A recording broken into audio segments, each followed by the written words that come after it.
দেখে মনে হচ্ছে ঠিক দুটো মাছ, তাই না? কিন্তু আসলে কিন্তু তা না। এখানে কিন্তু একটি মাছ।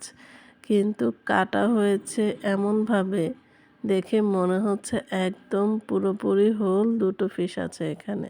তো আসসালামু আলাইকুম, সবাই কেমন আছেন? আশা করি অনেক বেশি ভালো আছেন। তো এই তো আমরা আলহামদুলিল্লাহ ভালো আছি। আপনাদের সবার দোয়া এবং ভালোবাসায়। এই তো আজকে ডিনারে হোল ফিশ ফ্রাই করব। তো একটা তেলাপিয়া মাছ নামিয়ে নিয়েছি।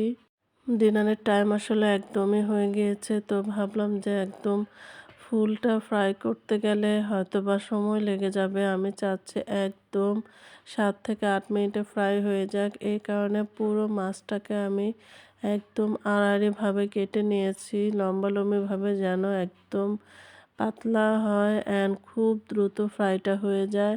আর আজকে কিন্তু ফ্রাইয়ে আমি মশলা একেবারেই কম ইউজ করছি এখানে।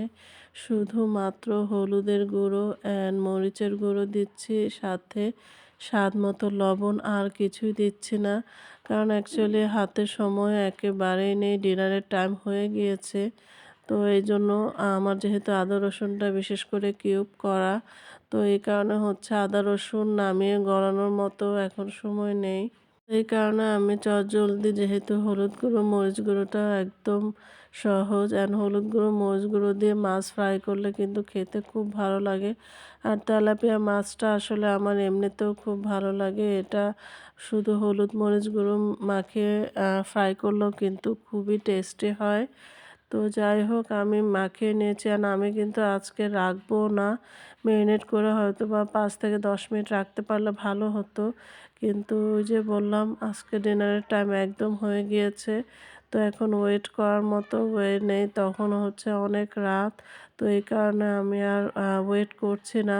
সাথে সাথে আমি হলুদ মরিচ মাখিয়ে নেওয়ার পরপর চুলাটা গরম, তাওয়াটা গরম করে নিয়ে আমি মাছটা দিয়ে দিয়েছি। এই যে দেখতেই পাচ্ছেন কিভাবে আমি একেবারেই হচ্ছে আড়াআড়ি করে কেটে নিয়েছি। উল্টো সাইড থেকে দেখলে কিন্তু মনে হয় যে এখানে পুরো হয়তো দুটো মাছ আছে, কিন্তু আসলে তা না। যাই হোক, এই তো আমি সাথে কিছু পেঁয়াজ দিয়েছি। মাছ ভাজির সাথে সাথে পেঁয়াজটাও হচ্ছে বেরেস্তা হয়ে গিয়েছে। আর উপর দিয়ে জাস্ট মাছের সাথে এইরকম বেরেস্তা দিয়ে দিয়েছি। এটা দিয়েই আজকে খাওয়াটা হয়ে যাবে। আর এভাবে ট্রাই করে দেখবেন। এত শর্ট ওয়েতে আমার মনে হয় হায়েস্ট ১০ মিনিট লেগেছে এটা রেডি করতে। তো এরকম চটজলদি উপায়ে মাছ ভাজি করে নিতে পারেন। আর এতে কিন্তু স্বাদেরও কোনো রকম কোনো কমতি নেই। খুবই মজা হয়েছিল। তো ভালো থাকবেন।